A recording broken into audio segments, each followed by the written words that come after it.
All right, well, greetings, brothers and sisters, mothers, fathers, parents. Welcome to part two for this YouTube series, The Parenting You Inherited. Tonight's episode is about the baby boomers who grew up in a time of social pressure to look good. Looking good mattered more than being honest. That's the main thread of tonight. If you are new here, my name is Devin Trent, and I help parents have peace of mind by having a plan for their parenting journey so that kids grow up feeling confident, understood, and ready for life on their own. Now, before we get into baby boomers, let me ask you some uncomfortable questions. The first question is this: what do you think happens when parenting without a plan? What happens when you try to do anything without a plan? If you try to go on a vacation, on a road trip to your vacation destination, and you don't have a plan, no tools, no GPS, no map, not even a good sense of direction, what do you expect? What do you think is going to happen if you try to go on a road trip with no plan and no tools? Parenting is the same way. If parents don't have a plan for their parenting journey, then they are left to do what? Figure it out as they go, through trial and error. If a trial is a test and an error is a negative result of the test, who pays the price for the error? Is it the child? Is it the parents? Is it both? Who pays the bigger price for trial and error parenting? We're going to get into that later as we go on throughout this presentation. What patterns did you inherit from your parents? What patterns do you plan to pass down to your children? Tonight is not about shame or blame. I know parents are doing the best that they can with what they have. You know, people working a job, 2 jobs, 3 jobs, trying to pay the bills. Inflation is up. The cost of living is up. House prices is up. You know, and I'm sure parents don't have the time. You know, after talking to so many parents, I realized that most parents don't take the time to reflect and make a plan. And I understand, because you're doing the best you can with what you have. But tonight is the time to take the time and make a plan. This is the time to take the time to slow down and ask the thoughtful questions, to do some critical thinking, so you can have a plan before you go on that road trip. So you can have a plan on your parenting journey. So yes, these are the first set of questions. Now that we got the uncomfortable questions out the way, let's start the transition and get into tonight's episode about the baby boomers. This slide sums up the whole conflict with the baby boomer generation and the patterns that we inherited, the patterns that parents have inherited from baby boomers. Social pressures exceeded emotional capacity.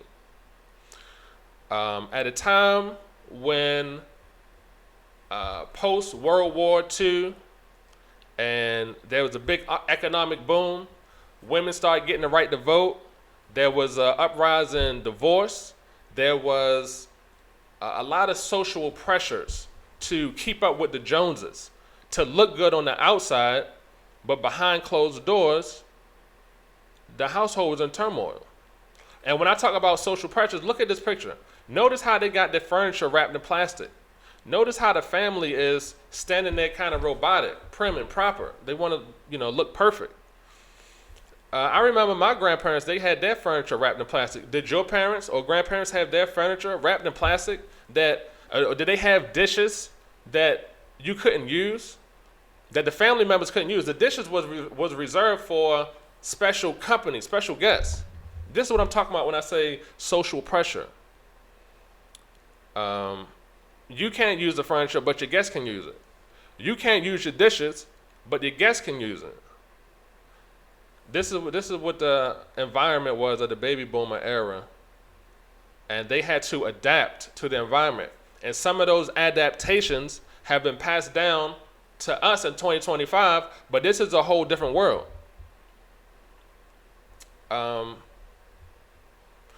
So yes, remember, the baby boomers was raised by a silent generation. The silent generation went through a time of Great Depression, poverty, famine, war. They were just trying to survive. They wasn't talking about emotional intelligence. So they couldn't pass down the emotional capacity to the baby boomers. And so baby boomers, they didn't have the emotional capacity to keep up with the changing times changing so fast. And so we're going to get into that as we go throughout this presentation. We're going to come back to this statement. Social pressures exceeded emotional capacity. So yeah, let's continue to yes. So did your home look good on the outside but feel tense behind closed doors? Do you think your parents were being dishonest, or were they just under pressure to look like everything was fine?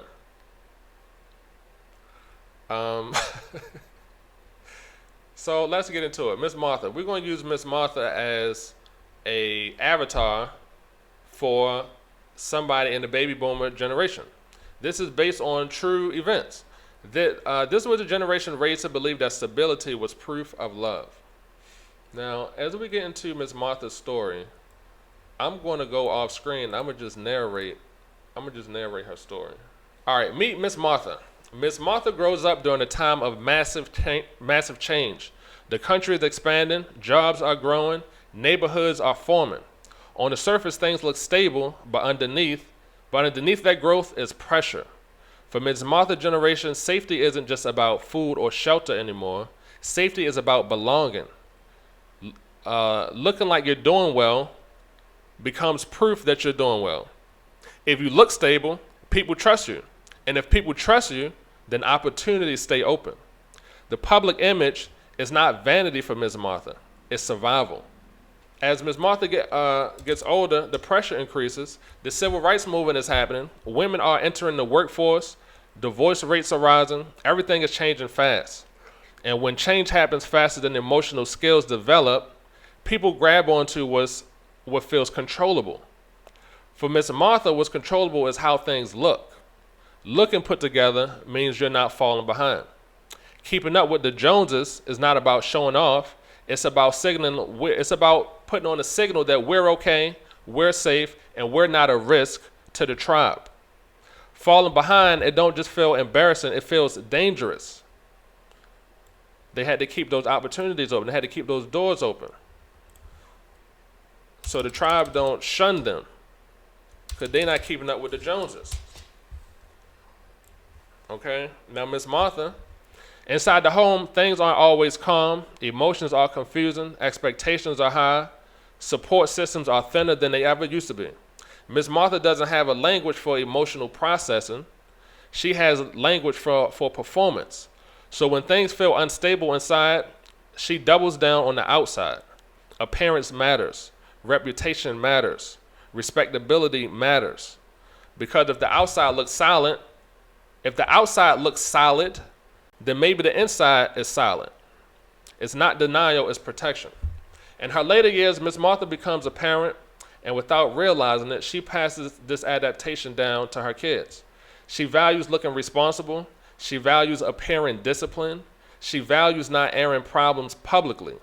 Not because she don't care, but because in her world, looking bad once meant losing safety. So she teaches her kids to behave, to comply, to not draw attention. And this is what happens when your public image once protected survival. That pattern doesn't disappear, it echoes. Right?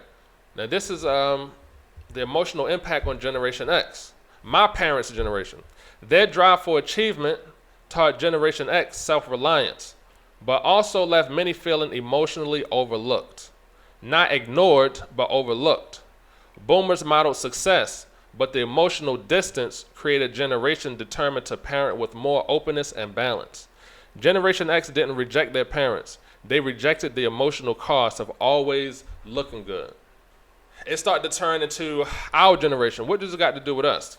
What this looks like today. Can you relate to any of these? When conflict arises, you focus on keeping the peace instead of telling the truth. When things feel tense, you fall back instead of saying what's wrong. When your child struggles, you push independence instead of guidance. When things look fine on the outside, you assume things are fine on the inside. And none of this makes you a bad parent. It makes you a parent shaped by a time when looking good mattered more than honesty. Can you relate to any of this? Can anybody relate to not having the emotional capacity to looking good on the outside, but behind closed doors, everything is not fine? And the kids are seeing the hypocrisy. Did you see your parents put on a mask out in public, but you know behind closed doors, everything and all that? Did you see your parents going into debt, buying appliances, buying furniture, buying, Carnival cruise, just trying to keep up with appearances? Do you notice yourself trying to keep up with appearances? Okay, now this is my rendition of Maslow's hierarchy of needs. I'm picking up where Maslow left off. Maslow talked about the individual, but I see a fractal pattern that is not only directed to the individual, but society as a whole. Now, on the first episode, we talked about the silent generation, how they was trying to get their physical needs met for food, water, and shelter, and how this relates in real time to the children when you don't have food, water, and shelter. When you don't have your needs met, you're not on your best behavior. The silent generation wasn't on their best behavior because they didn't have all their needs met. The same thing with your kids. If they are tired and hungry, they're not going to be on their best behavior. So now let's get into the baby boomers. Now that after the war, the safety needs are met. They're not worried about war no more. They feel safe. So now it's about social needs. It's about social needs. And this is where the baby boomers got stuck. And so you can only pick up where your parents got stuck. If your parents didn't have their social needs met, you're not going to have your social needs met. So now how does this relate to your children? Okay. First, are your children, do they feel tired or hungry? If they're good on the food, water, and shelter, then the next level up is, do they feel safe? If they're not tired and hungry, then they can be on good behavior. If they feel safe, then they can be on good behavior. If they feel like a member of the family, then they can be on good behavior. But if they don't feel like a part of the family, if they feel like a black sheep, if they feel like they've been shunned, if they feel like an outcast, then they're not having their social needs met, and they're not going to be on their best behavior. The same thing with the baby boomer generation. If they're not having their social needs met, if they don't look good to the public, then the public would shun them and hold back opportunities, hold back, access to the group, because the group want to keep the group strong. They don't want to let weak people in, or people who look weak, or people who look like they can't keep up. So looking good on the outside becomes a survival tactic. It becomes an adaptation to the environment. Is this making sense? Now, Generation X, which we're going to talk about on the next episode, Lord willing. Generation X, they watch their parents get stuck with this social hypocrisy, and they want to do the opposite. They want to be independent, and they want to be true. They don't want to wear a mask and try to keep up with the Joneses. Generation X, they don't want to fake it till they make it. They want to be authentic. I have not do what my parents do with my kids. Excellent.